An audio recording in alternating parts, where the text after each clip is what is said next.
ഫൈസ gold Mahal വടക്കൻ കേരളത്തിലെ തിരൂർക്കാട് എന്ന പട്ടണത്തിലെ ഒരു സ്വർണ്ണക്കട. ഇബ്രാഹിം മേലേതിലാണ് ഇതിൻ്റെ ഉടമസ്ഥൻ.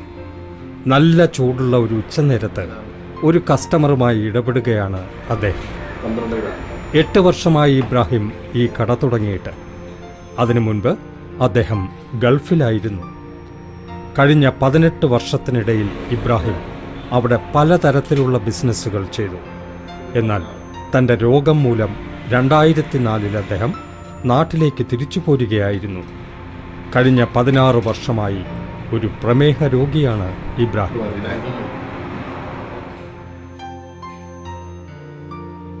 ടി രാധാകൃഷ്ണൻ കോഴിക്കോട്ടെ ഒരു കൈത്തറി വസ്ത്ര വ്യാപാരി. തൻ്റെ 21 വയസ്സ് പ്രായമുള്ള മകനുമൊത്ത് വീട്ടിലിരുന്ന് CCTVയിലൂടെ കടയിൽ നടക്കുന്ന കാര്യങ്ങൾ നിരീക്ഷിക്കുകയാണ് അദ്ദേഹം. ഈയിടെയായി വൈകിയാണ് അദ്ദേഹം കടയിലെത്താറുള്ളത്. കഴിഞ്ഞ 17 വർഷമായി പ്രമേഹ രോഗം രാധാകൃഷ്ണനെ അലട്ടുന്നുണ്ട്. ഇബ്രാഹിമും രാധാകൃഷ്ണനും കേരളത്തിലെ പ്രമേഹ രോഗികളിൽ ഒറ്റപ്പെട്ട 2 പേർ മാത്രമല്ല. പ്രമേഹ രോഗികളെ കൊണ്ട് കേരളം നിറഞ്ഞിരിക്കുന്നു. രാജ്യത്തെ പ്രമേഹ തലസ്ഥാനം എന്നാണ് ശരിക്കും കേരളം അറിയപ്പെടുന്നത് തന്നെ. വേൾഡ് ഡയബറ്റിസ് ഫൗണ്ടേഷന്റെ കണക്കനുസരിച്ച് കേരളത്തിലെ ജനസംഖ്യയിൽ 15% പേർ പ്രമേഹ രോഗികളാണത്രേ. മലയാളികളുടെ ജീവിതം ഇത്ര ദുരിതപൂർണമാക്കിയ ഈ രോഗം യഥാർത്ഥത്തിൽ എന്താണ്? ഡയബറ്റിസ് ഒരു മെറ്റബോളിക് രോഗമാണ്. ശരീരത്തിൽ ഇൻസുലിന്റെ കുറവ് നിമിത്തമാണ് ഇതുണ്ടാകുന്നത്. വയറിന്റെ അടിഭാഗത്ത് വിലങ്ങനെ സ്ഥിതി ചെയ്യുന്ന ഗ്രന്ഥിയാണ് പാൻക്രിയാസ്. പാൻക്രിയാസ് ഉൽപ്പാദിപ്പിക്കുന്ന ഹോർമോണാണ് ഇൻസുലിൻ. നാം കഴിക്കുന്ന ഭക്ഷണം ശരീരത്തിലെ ദഹനപ്രക്രിയയിലൂടെ കടന്ന് ഗ്ലൂക്കോസായി മാറുന്നു. ഈ ഗ്ലൂക്കോസ് രക്തത്തിൽ കലരുകയും രക്തത്തിൽ പഞ്ചസാരയുടെ അളവ് വർദ്ധിക്കാൻ കാരണമാവുകയും ചെയ്യുന്നു. എന്നാൽ രക്തത്തിലെ പഞ്ചസാരയുടെ അളവ് ക്രമീകരിക്കുവാൻ ശരീരത്തിന് അതിൻ്റേതായ ഒരു സംവിധാനമുണ്ട്. അത്തരത്തിലൊന്നാണ് ഇൻസുലിൻ. പാൻക്രിയാസിലെ ബീറ്റാ സെല്ലുകളാണ് ഇൻസുലിൻ ഉൽപ്പാദിപ്പിക്കുന്നത്. ഈ ഇൻസുലിൻ രക്തത്തിലുള്ള ഗ്ലൂക്കോസിനെ ശരീരത്തിലെ വിവിധ സെല്ലുകളിൽ കടക്കാൻ അനുവദിക്കുകയും പിന്നീടത് ഊർജമായി മാറ്റുകയും ചെയ്യുന്നു. ശരീരത്തിലെ പേശികളും കലകളും പ്രവർത്തിക്കുന്നതിന് ഈ ഊർജം ആവശ്യമാണ്. ഇപ്രകാരമാണ് രക്തത്തിലെ ഗ്ലൂക്കോസിൻ്റെ അളവ് ക്രമീകരിക്കപ്പെടുന്നത്. അതായത് തൻ്റെ അടയ്ക്കാത്തോട്ടത്തിൽ പണിയെടുക്കുന്ന 65 വയസ്സുള്ള കുഞ്ഞുമോന് ഈ ജോലി ചെയ്യാൻ ഊർജം നൽകുന്നത് രക്തത്തിലുള്ള ഗ്ലൂക്കോസും രക്തത്തിലെ പഞ്ചസാരയുടെ അളവ് നിയന്ത്രിക്കുന്നത് പാൻക്രിയാസ് ഉൽപ്പാദിപ്പിക്കുന്ന ഇൻസുലിനുമാണ്. എന്നാൽ പ്രമേഹമുണ്ടാകുമ്പോൾ ശരീരത്തിലെ പഞ്ചസാരയുടെ അളവ് ക്രമീകരിക്കുന്ന സംവിധാനം തകരാറിലാകുന്നു. ഒന്നുകിൽ ബീറ്റാ സെല്ലുകൾ പ്രവർത്തനരഹിതമാകുന്നതോടെ പാൻക്രിയാസ് വളരെ കുറഞ്ഞ അളവിൽ മാത്രം ഇൻസുലിൻ ഉൽപ്പാദിപ്പിക്കുകയോ അല്ലെങ്കിൽ ഉൽപ്പാദിപ്പിക്കപ്പെടുന്ന ഇൻസുലിൻ ശരീരം വേണ്ട വിധത്തിൽ ഉപയോഗിക്കാതിരിക്കുകയോ ചെയ്യുന്നു. ഇവിടെ 2 പ്രശ്നങ്ങളുണ്ട്. അതായത് ശരീരത്തിന് ആവശ്യമുള്ള ഇൻസുലിൻ പാൻക്രിയാസ് ഉൽപ്പാദിപ്പിക്കാതിരിക്കുകയും ഉണ്ടാകുന്ന ഇൻസുലിൻ ആവശ്യത്തിന് ഉപകരിക്കാതിരിക്കുകയും ചെയ്യുന്ന അവസ്ഥയുണ്ടാകുന്നു. ശരീരം ഇൻസുലിനോട് വേണ്ട വിധത്തിൽ പ്രതികരിക്കാതിരിക്കുന്നത് മൂലം ഇൻസുലിന്റെ അളവ് കുറയുകയും പഞ്ചസാരയെ മാറ്റിയെടുക്കാൻ കഴിയാതെ വരികയും ചെയ്യുന്നു. സെല്ലുകളിൽ പ്രവേശിച്ച് ഊർജമായി മാറേണ്ട പഞ്ചസാരയ്ക്ക് അതിന് കഴിയാതെ വരികയും പിന്നീട് ഊർജം ഉൽപ്പാദിപ്പിക്കുന്നതിനുള്ള ശേഖരമായി മാറാൻ പഞ്ചസാരയ്ക്ക് സാധിക്കാതിരിക്കുകയും ചെയ്യുന്നു. ഇതുമൂലം രക്തക്കുഴലുകളിലുള്ള പഞ്ചസാരയുടെ അളവ് വർദ്ധിക്കുന്നു. ടിഷ്യൂസുകൾക്ക് ദോഷമുണ്ടാക്കുന്നതാണ് അടിസ്ഥാനപരമായി പഞ്ചസാര. ഇത് ശരീരത്തിലെ പല ഭാഗങ്ങൾക്കും ദോഷമുണ്ടാക്കുന്നു. ഡോക്ടർ വിപിൻ മിശ്ര വളരെ തിരക്കുള്ള ഒരു ഡോക്ടറാണ്. അദ്ദേഹം ഡൽഹിയിലെ അറിയപ്പെടുന്ന പ്രമേഹ രോഗ വിദഗ്ധനും നിരവധി പ്രമേഹ രോഗികളെ ചികിത്സിക്കുന്നയാളുമാണ്. അദ്ദേഹത്തിൻ്റെ അഭിപ്രായത്തിൽ ഇന്ത്യക്കാർക്ക് പ്രമേഹമുണ്ടാകാനുള്ള പ്രവണത ജനിതകമായി തന്നെ ഉണ്ട്. പാശ്ചാത്യരിൽ നിന്ന് വ്യത്യസ്തമായ ജനിതക ഘടനയാണ് ഇന്ത്യക്കാർക്കുള്ളതെന്ന കാര്യമാണ് ആദ്യമായി മനസ്സിലാക്കേണ്ടത്. നമ്മുടെ ജീനുകൾ വ്യത്യസ്തമാണ്. അക്കാരണം കൊണ്ട് തന്നെ വയറിനു ചുറ്റും കൊഴുപ്പ് അടിഞ്ഞുകൂടുകയും ചെയ്യുന്നു. പാശ്ചാത്യരിൽ ഈ കൊഴുപ്പ് ശരീരം മുഴുവൻ വ്യാപിച്ചു കിടക്കുമ്പോൾ നമ്മുടെ വയറിന്റെ ഉന്തി നിൽക്കുന്ന മേഖലകളിലാണ് ഇതുണ്ടാകുന്നത്. ഈ കാരണം കൊണ്ട് നമ്മുടെ ശരീരം ഇൻസുലിനെ പ്രതിരോധിക്കുകയും പാശ്ചാത്യരിൽ ചെയ്യുന്നത് പോലെ അതിനോട് പ്രതികരിക്കുന്നുമില്ല. ഈ പ്രവണത മൂലമാണ് നമുക്ക് പ്രമേഹമുണ്ടാകാനുള്ള സാധ്യത കൂടുതലുള്ളത്. ഈ ജനിതക പ്രവണതകൾക്കൊപ്പം ഭക്ഷണരീതി മാറുകയും അലസത നിറഞ്ഞ ജീവിതശൈലി കൂടുതലാവുകയും ആഡംബരങ്ങളും സുഖസൗകര്യങ്ങളും വർദ്ധിക്കുകയും ചെയ്തതോടെ രാജ്യത്ത് പ്രമേഹ രോഗികളുടെ എണ്ണം ക്രമാതീതമായി വർദ്ധിച്ചിരിക്കുന്നു. ഈ അടുത്ത കാലത്ത് ഭക്ഷണ മേഖലയിലുണ്ടായ വിപ്ലവം കാരണം പഞ്ചസാരയും എണ്ണയും ഉപയോഗിച്ചിട്ടുള്ളതും കാലറി കൂടുതലുള്ളതുമായ ഭക്ഷണങ്ങൾ ധാരാളം ലഭ്യമാണ്. മറ്റൊന്ന്, പല കാരണങ്ങൾ കൊണ്ട് നമ്മുടെ വ്യായാമം ചെയ്യാനുള്ള ശീലങ്ങളും കുറഞ്ഞിട്ടുണ്ട്. കേരളത്തെ സംബന്ധിച്ചിടത്തോളം ഇത് വളരെ ശരിയാണ്. ഇന്ത്യയിലെ ഏറ്റവും അധികം നഗരവൽക്കരിക്കപ്പെട്ട സംസ്ഥാനമാണ് കേരളം. ഇവിടെ നഗരങ്ങളും ഗ്രാമങ്ങളും തമ്മിൽ വേർതിരിവില്ലാതെ നിലകൊള്ളുന്നു. വീട്ടുപകരണങ്ങളുടെയും ആഡംബര വസ്തുക്കളുടെയും വലിയൊരു വിപണിയാണ് കേരളം. ഇത് ജനങ്ങളുടെ ജീവിതത്തെ കൂടുതൽ ആയാസരഹിതമാക്കിയിട്ടുണ്ട്. കഴിഞ്ഞ കുറേ വർഷങ്ങളായി സാക്ഷരതാ നിരക്കിലുണ്ടായിട്ടുള്ള കുതിച്ചുചാട്ടം കേരളത്തിൻ്റെ ജനജീവിതത്തെ തന്നെ സാരമായി മാറ്റിമറിച്ചിട്ടുണ്ട്. ഡോക്ടർ വി ശ്രീനിവാസൻ വടക്കൻ കേരളത്തിലെ സുൽത്താൻ ബത്തേരിയിലുള്ള ഒരു പ്രമേഹ രോഗ ചികിത്സകനാണ്. ഇപ്പോൾ പാടത്ത് ജോലി ചെയ്യാൻ പോലും ഒരാളെ കിട്ടുക എന്നത് അത്ര എളുപ്പമുള്ള കാര്യമല്ല. തെങ്ങുകയറ്റക്കാരെയാണെങ്കിൽ ഒട്ടും തന്നെ കിട്ടാനില്ല. ദൈനംദിന കൃഷിപ്പണിക്ക് പോലും ഒരാളെ കണ്ടെത്തുക ബുദ്ധിമുട്ടാണ്. എല്ലാവർക്കും വെള്ളക്കോളർ ജോലികളിലാണ് താല്പര്യം. ഇതോടെ കായികാധ്വാനമുള്ള ജോലി ചെയ്യുന്നവരുടെ എണ്ണം വളരെ കുറഞ്ഞു. പൂർണ്ണമായി സുഖപ്പെടുത്താവുന്ന ചികിത്സകളൊന്നും തന്നെ പ്രമേഹത്തിന് നിലവിലില്ല. പരമ്പരാഗതമായ ചികിത്സാ രീതികളാകട്ടെ രോഗത്തെ എങ്ങനെ നിയന്ത്രിക്കാം എന്ന് മാത്രമാണ് ലക്ഷ്യമിടുന്നത്. മരുന്നുകൾക്കൊപ്പം ജീവിതശൈലി മാറ്റാനും ഭക്ഷണശീലത്തിൽ നിയന്ത്രണം കൊണ്ടുവരാനും ഡോക്ടർമാർ തങ്ങളുടെ രോഗികളെ ഉപദേശിക്കാറുണ്ട്. രക്തത്തിലെ പഞ്ചസാരയുടെ അളവ് കുറച്ചുകൊണ്ടുവരാനാണ് മരുന്നുകൾ. ചില സന്ദർഭങ്ങളിൽ ഇൻസുലിൻ കുത്തിവയ്പും നടത്താറുണ്ട്. പ്രമേഹ രോഗികൾ ജീവിതകാലം മുഴുവൻ ഈ രോഗത്തിൻ്റെ ബുദ്ധിമുട്ടുകൾ അനുഭവിക്കുന്നവരാണ്. അവർക്ക് പ്രായമേറും തോറും അതിൻ്റെ തീവ്രതയും കൂടുന്നു. ഇതുകൊണ്ട് ഒരുപാട് പ്രയാസങ്ങൾ ഉണ്ടായിട്ടുണ്ട്. ചില പ്രയാസങ്ങൾ അന്ന് മുതൽക്ക് ഇന്ന് വരെയും പ്രയാസങ്ങൾ, പടുത്ത ദിവസം വരെ പ്രയാസങ്ങളുണ്ട്. അതായത് സദാസമയങ്ങൾ ക്ഷീണം, പിന്നെ ഉറക്ക തൂങ്ങിക്കൊണ്ട് വരിക, പിന്നെ വയറിൽ കാളിച്ച വരും, പിന്നെ കൈകാലിൻ്റെ ഉള്ളിൽ കൂടെ ഇങ്ങനെ രണ്ട് കാലിൻ്റെ അടി കൂടി ഇങ്ങനെ ഒരു സൈസ് വേദന കുത്തിച്ചു കൊടുത്തിട്ട് ഇങ്ങനെ വരും. പിന്നെ ആകെ വിയർത്തിട്ട് ഇപ്പോൾ നല്ലോണം വിശന്ന സമയമാണ് നമുക്ക് തോന്നും. ആ സമയത്ത് വയറ്റ് കാളിച്ചിട്ടുണ്ടാവും, വിയർപ്പ് വന്നിട്ട് കുഴഞ്ഞ് ശരീരമൊക്കെ പറ്റ തളർന്നിട്ട്. കഴിഞ്ഞ 16 വർഷമായി പല വിധത്തിലുള്ള ചികിത്സകളും ഇബ്രാഹിം നടത്തുന്നുണ്ടെങ്കിലും അതുകൊണ്ടൊന്നും വലിയ ഫലമുണ്ടായിട്ടില്ല. ആദ്യം മുതൽക്ക് അലോപ്പതി, പിന്നെ കുറച്ചൊക്കെ ആയുർവേദിക്ക്, പിന്നെ വീണ്ടും അലോപ്പതിക്ക് ഒക്കെ തിരിച്ചു വന്ന് അങ്ങനെ ഒരു 15.5 വർഷത്തോളം ഇങ്ങനെ പോകുന്നത്. പിന്നെ ഒരു 6 മാസം മുമ്പ് യോഗ ക്ലാസ്സിൽ ചേർന്ന് തുടർന്ന് വരുന്നതുകൊണ്ട് പ്രത്യേകിച്ച് ഫലങ്ങളൊന്നും. എന്നാൽ ഇബ്രാഹിമിന് പ്രതീക്ഷ നഷ്ടപ്പെട്ടിട്ടില്ല.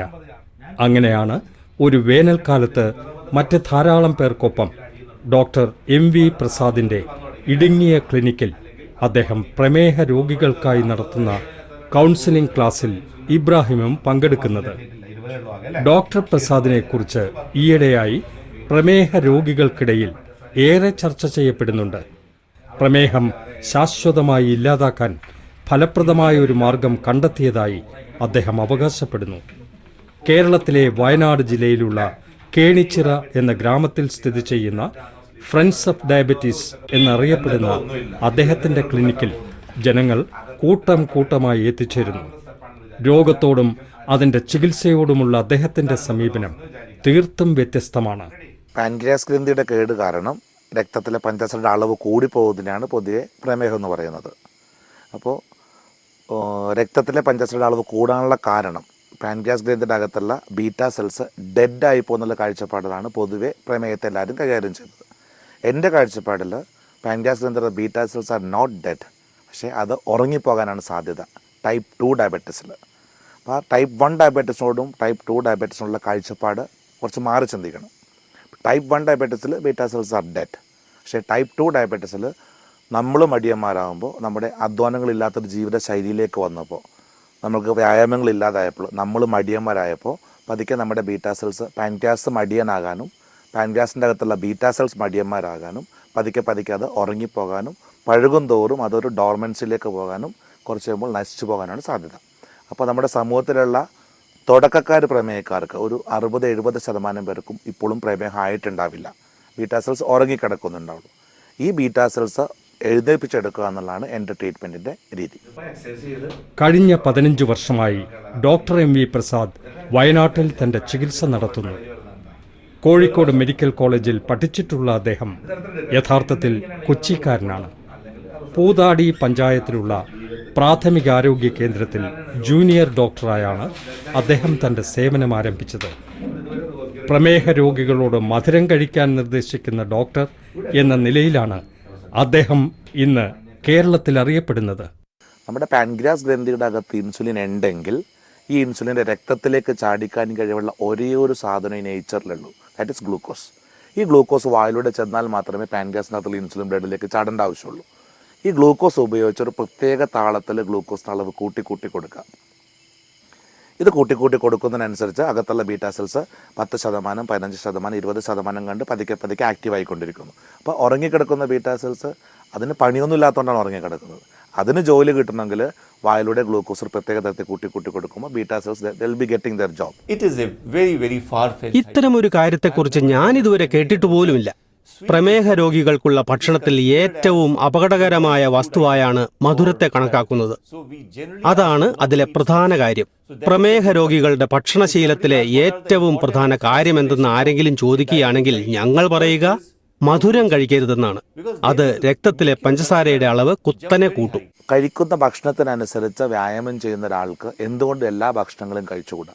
ഇനി അഥവാ എക്സ്ട്രാ മധുരം കുറച്ച് കഴിക്കുകയാണെങ്കിൽ എക്സ്ട്രാ വ്യായാമം ചെയ്താൽ പോരെ. ഈ ഒരു ചിന്താഗതിയിലാണ് ജനങ്ങളെ പഠിപ്പിക്കുകയും ഭക്ഷണവും ആവശ്യത്തിന് മധുരവും കഴിപ്പിക്കുന്നു. കഴിക്കുന്ന ഭക്ഷണത്തിലൂടെ എത്ര കാലറീസ്, എത്ര ഗ്ലൂക്കോസ് അകത്ത് വന്നോ അത്രയും ഗ്ലൂക്കോസ് കത്തിച്ച് കളയാനുള്ള വ്യായാമം ചെയ്യിച്ച് അവരെ പഠിപ്പിച്ചെടുക്കുക.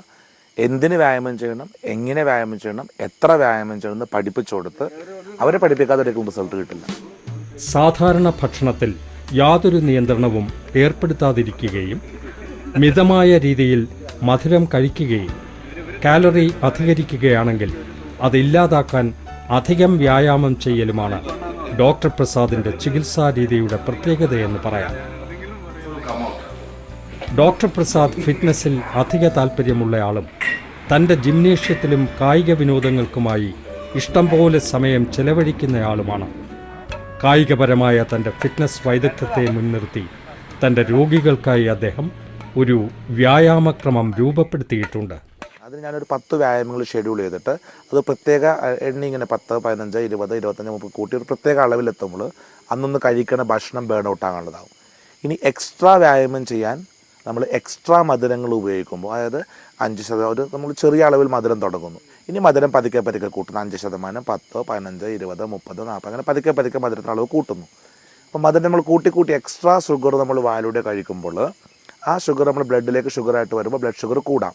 ഈ ഷുഗർ ബേൺ ഔട്ട് ചെയ്യാൻ വേണ്ടിയിട്ട് വ്യായാമവും നമ്മൾ എക്സ്ട്രാ ചെയ്യണം. ഇപ്പോൾ 50 വ്യായാമം ഒരു ദിവസം ചെയ്യുന്നുണ്ടെങ്കിൽ നെക്സ്റ്റ് നമ്മളത് 55, 60, 65, 70, 75 കൂട്ടി ചെയ്തിട്ട് അതിൻ്റെ മറ പിടിച്ചുകൊണ്ട് മധുരം പതുക്കെ കൂട്ടി കഴിക്കുമ്പോൾ നമ്മുടെ പാൻക്രിയാസിൻ്റെ അകത്ത് ഉറങ്ങിക്കിടക്കുന്ന ബീറ്റാ സെൽസ് 5, 10, 20, 25 പതുക്കെ എഴുന്നേറ്റ് വരുന്നതിനനുസരിച്ച്, അത് തുടക്കക്കാർക്ക് പ്രമേഹക്കാർക്ക് ജസ്റ്റ് സ്ലീപ്പിംഗ് ബീറ്റാ സെൽസ് ഉണ്ടാവുള്ളൂ. അവർ 1, 2, 3, 4 ദിവസം കൊണ്ട് തന്നെ ചിലപ്പോൾ നോർമലിലേക്ക് വരാം. 1-2 കൊല്ലം പഴകുമ്പോൾ അകത്ത് സ്ലീപ്പിംഗ് സെൽസ് ഉണ്ടാവും. കുറച്ചുകൂടെ നല്ല ഉറക്കക്കാർ, പുതച്ചുമൂടി കിടക്കുന്ന ആളുകളും കുറച്ചുണ്ടാവും. അവർക്ക് 2-3 ആഴ്ച പിടിക്കും. കുറേ കൂടെ പഴകുമ്പോൾ കുറേ കൂടെ മുരടിച്ചു പോയ ബീറ്റാ സെൽസ്, ഡോർമൻ സെൽസ് ഉണ്ടാകാം. അവർക്ക് 2-3 മാസം വേണ്ടി വരും ക്യൂറിലേക്ക് എത്താൻ. നമ്മുടെ സമൂഹത്തിലെ 70%, അതിപ്പോൾ 40 വയസ്സിന് മുമ്പ് പ്രമേയം തുടങ്ങുന്ന ചെറുപ്പക്കാർക്ക്, ഇതെല്ലാം ജീവിതശൈലി മോശമാണ്. ഇവർക്ക് 100% പ്രമേഹം മാറ്റാൻ പറ്റുമെന്നാണ് എനിക്ക് തോന്നുന്നത്. മധ്യ കേരളത്തിലെ പിറവത്ത് നിന്നാണ് ലിസി യോഹന്നാൻ വരുന്നത്. അവർക്കിപ്പോൾ 49 വയസ്സുണ്ട്. തൻ്റെ മകളെ ഗർഭം ധരിച്ചിരിക്കുമ്പോഴാണ് ലിസിയെ പ്രമേഹം ബാധിച്ചത്. 2 ആഴ്ച മുമ്പ് അവർ ഡോക്ടർ പ്രസാദിൻ്റെ കൗൺസിലിംഗ് ക്ലാസ്സിൽ പങ്കെടുത്തു. ലിസി പെട്ടെന്ന് തന്നെ അതനുസരിച്ച് ചികിത്സയും ആരംഭിച്ചു. രാവിലെ ജിലേബി കഴിച്ച് വളരെ കുറച്ച് ലഡു കഴിച്ച് എക്സസൈസ് സ്റ്റാർട്ട് ചെയ്തു. അത് പറഞ്ഞാൽ കൂട്ടി കൊണ്ടുവന്ന് ഇപ്പോൾ ഒരു 90 വെച്ച് 2 നേരം, രാവിലെ 90 വൈകുന്നേരം 90 വെച്ച് എല്ലാ എക്സസൈസും ചെയ്ത് കഴിഞ്ഞിട്ടാണ് ഇന്നലെ ഇപ്പോൾ ഡോക്ടർ പറഞ്ഞ് വരുന്നതിൻ്റെ തലേദിവസം ഫാസ്റ്റിങ്ങിലും ആഫ്റ്റർ ഫുഡ് രാവിലെ ഉച്ചയ്ക്കും നോക്കാൻ പറഞ്ഞു. അങ്ങനെ നോക്കിയപ്പോൾ 130, അതായത് നോർമൽ ഇതിൽ വന്നു. തൻ്റെ അനുജനിങ്ങനെ കൊയിലാണ്ടി ഭാഗത്തുനിന്ന് ഒരാൾക്ക് വളരെ സുഖമുണ്ട്, അതുകൊണ്ടൊന്ന് പോകണമെന്ന് പറഞ്ഞിട്ട് അങ്ങനെ ഞാൻ ആദ്യമായിട്ട് നളന്തയിൽ ഇതിൻ്റെ ഒരു കൗൺസിലിംഗ് ഉണ്ടായിരുന്നു. അവിടെ പോയി അന്ന് വൈകുന്നേരം മുതൽക്ക് തന്നെ ഈ എക്സസൈസും കാര്യങ്ങളൊക്കെ ഞാൻ തുടങ്ങി. 30 വെച്ചിട്ട് അങ്ങനെ എക്സസൈസ് ഓരോന്ന് 30 വെച്ചിട്ട് തുടങ്ങി. അവിടെ നിന്ന് 10 ദിവസം കഴിയുമ്പോഴത്തേക്ക് തന്നെ എനിക്ക് ശാരീരികമായിട്ട് വലിയൊരു ആശ്വാസം ഉണ്ടായി. അപ്പോൾ എക്സസൈസ് ചെയ്യുന്നുണ്ട്, റെഗുലറായിട്ട് ചെയ്യുന്നുണ്ട്, മധുരവും കഴിക്കുന്നുണ്ട് 5 നേരം. പിന്നെ ഏറ്റവും വലിയൊരു ആശ്വാസം എന്താണെന്ന് വെച്ചാൽ ഡോക്ടറെ ചികിത്സ തുടങ്ങിയപ്പോൾ വീട്ടിൽ 2 തരം ഭക്ഷണം ഉണ്ടാക്കേണ്ട ആവശ്യമില്ല. അതാണ് ഏറ്റവും വലിയൊരു സന്തോഷം. എല്ലാവർക്കും ഒരേ ഭക്ഷണം എന്ന് പറയുമ്പോൾ തന്നെ ഒരു മാനസികമായിട്ട് തന്നെ ഒരു പകുതി ആശ്വാസം അപ്പം തന്നെ വരുന്നുണ്ട്. AT എന്നറിയപ്പെടുന്ന AT അബ്ദുള്ളക്കോയ അറിയപ്പെടുന്ന രാഷ്ട്രീയ പ്രവർത്തകനാണ്. കോഴിക്കോട് കോർപ്പറേഷനിൽ ഡെപ്യൂട്ടി മേയർ സ്ഥാനവും വഹിച്ചിട്ടുണ്ട് അദ്ദേഹം. കഴിഞ്ഞ 32 വർഷമായി പ്രമേഹ രോഗിയാണ് AT. അദ്ദേഹം ഇൻസുലിൻ ഉപയോഗിക്കാറുണ്ടായിരുന്നു. എന്നാൽ ഇപ്പോൾ ഡോക്ടർ പ്രസാദിൻ്റെ ചികിത്സ ആരംഭിച്ചതിന് ശേഷം രോഗശമനമുണ്ടായതോടെ ഏത് ഭക്ഷണവും കഴിക്കുന്നതിൽ കിട്ടിയ സ്വാതന്ത്ര്യത്തിൽ അദ്ദേഹം അതീവ സന്തുഷ്ടനാണ്. 30 വർഷക്കാലമായിട്ട് കഴിക്കാനും കഴിയാതിരുന്ന മധുര പലഹാരങ്ങളും എനിക്ക് ഏറ്റവും ഇഷ്ടമാണ്. ഈ അടപ്രഥമൻ, പായസമൊക്കെ. അതുപോലെ ഞങ്ങളെ കൂടുതൽ ഒരു ചട്ടിപ്പത്തിരി, മുസ്ലിംസിൻ്റെ ഒരു അസാധ്യ ടേസ്റ്റാണ് അതിനൊക്കെ. അതൊക്കെ അത്യാവശ്യം കഴിക്കാനുള്ള ഒരു സാഹചര്യം വന്നപ്പോൾ വളരെയേറെ സന്തോഷം തോന്നി. അത് കല്യാണത്തിനൊക്കെ പോയാൽ പായസം കൊണ്ടുപോയി വെക്കും. എൻ്റെ മനസ്സ് കരയും, എൻ്റെ കണ്ണ് കരയും, പായസം എന്നെ നോക്കി ചിരിക്കുകയും ചെയ്യും. ഡോക്ടർ പ്രസാദിൻ്റെ ചികിത്സ തേടുന്നവർക്ക് ഏത് വിധത്തിലുള്ള ഭക്ഷണവും കഴിക്കാമെന്നത് മാത്രമല്ല കാര്യം, അവരുടെ മെഡിക്കൽ ബില്ലും ക്രമേണ താഴ്ന്നു. വിവിധ രീതിയിലുള്ള ഗുളികകളും ഇൻസുലിനുമൊക്കെയായി 1 മാസത്തെ അവരുടെ മെഡിക്കൽ ബിൽ കുറഞ്ഞത് 1000 രൂപയായിരുന്നു. ഇന്നത് 0. അതുപോലെ തന്നെ മരുന്നുകളുടെ പാർശ്വഫലങ്ങളും. അലോപ്പതി മെഡിസിനാണല്ലോ, നമ്മുടെ ശരീരത്തിനും ബോഡിക്ക് അത്ര നല്ലതല്ലല്ലോ എന്തായാലും. അത് അലോപ്പതി ഡോക്ടർമാർ തന്നെ പറയുന്നുണ്ട്, കഴിയാവുന്നത്ര ഈ അലോപ്പതി മെഡിസിൻ കുറച്ച് കൊണ്ടുവരണമെന്ന്. അപ്പോൾ അത് ഒഴിവായി കിട്ടുക എന്നത് തന്നെ വലിയ ഒരു അനുഗ്രഹമായിട്ട് തോന്നുകയാണ്. ചികിത്സ തുടങ്ങി ഏകദേശം 1 മാസത്തോടു കൂടെ തന്നെ എനിക്ക് യാതൊരു മരുന്നും ഉപയോഗിക്കേണ്ടതില്ല എന്നുള്ള അവസ്ഥയിലാണ്. ഞാനിപ്പോഴും യാതൊരു മരുന്നും ഉപയോഗിക്കുന്നില്ല. ഇപ്പം കഴിഞ്ഞ ഫെബ്രുവരി എന്ന് പറയുമ്പോൾ ഒരു 13 മാസമൊക്കെ കഴിഞ്ഞില്ലേ, ഒരു മരുന്നും കഴിക്കുന്നില്ല. ശാരീരികമായിട്ട് വളരെയധികം എല്ലാത്തിനും ഒരു കോൺഫിഡൻ്റ് ഉണ്ട് എല്ലാത്തിനും. വയനാട് ജില്ലയുടെ തലസ്ഥാനമായ കൽപ്പറ്റയ്ക്കടുത്തുള്ള ചെറിയൊരു ഗ്രാമമാണ് കേണിച്ചിറ. വടക്കൻ കേരളത്തിലെ മനോഹരമായ ജില്ലയാണ് വയനാട്. സമുദ്രനിരപ്പിൽ നിന്നും 700 മുതൽ 2100 മീറ്റർ വരെ ഉയരത്തിലാണ് ഇത് സ്ഥിതി ചെയ്യുന്നത്. മനോഹരമായ ടൂറിസ്റ്റ് ആകർഷണ കേന്ദ്രം കൂടിയാണ് ഈ ജില്ല. മലകളും താഴ്വരകളും തേയില കാപ്പി തോട്ടങ്ങളും വനങ്ങളും നിറഞ്ഞ വഴിയിലൂടെ വയനാട്ടിലേക്കുള്ള യാത്ര വളരെ ആനന്ദകരമാണ്. കേണിച്ചിറയിലെ ലയൺസ് ക്ലബ് ഓഡിറ്റോറിയത്തിൽ വലിയൊരു ജനക്കൂട്ടം തന്നെയുണ്ട് ഡോക്ടർ പ്രസാദിൻ്റെയും അദ്ദേഹത്തിൻ്റെ ഫ്രണ്ട്സ് ഓഫ് ഡയബറ്റീസ് ടീമിൻ്റെയും കൗൺസിലിംഗ് ക്ലാസ് കേൾക്കാൻ.